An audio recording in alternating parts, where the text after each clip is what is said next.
Hello, welcome to my channel. ওয়েদারের এই অবস্থা, আর আমি এই ওয়েদারে ছাদে উঠতে ভীষণ ভালোবাসি।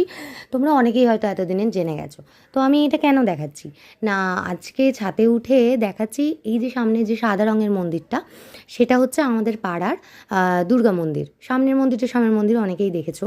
আর এই যে গাছটা, তার নিচে আগে হতো একটা চাতাল ছিল, সেখানে ছিল মায়ের পুজো হতো। তো বেশ কয়েক বছর ধরেই ওই যে পেছনে যেটা মহাদেব বসে আছে হালকা হয়তো দেখতে পাচ্ছ, ওটা দুর্গা মন্দির। আর এবছর কিন্তু সোনামুখী মনোহরতলা সার্বজনীনের 50তম বছর, তাই জন্য সবাই চাইছে এবছর যেন পুরো কমপ্লিট হয়ে যায়, মানে যা কিছু আছে মন্দিরে কমপ্লিট হয়ে তারপর মায়ের পুজো হোক।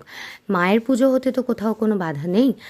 মা আমাদের বছরে একবার আসে, যদিও নানান রূপে নানাবার আসে, কখনো কালী রূপে, কখনো জগদ্ধাত্রী রূপে, কখনো বাসন্তী রূপে, কিন্তু দুর্গা উমা আমাদের কাছে একদম বাড়ির মেয়ে।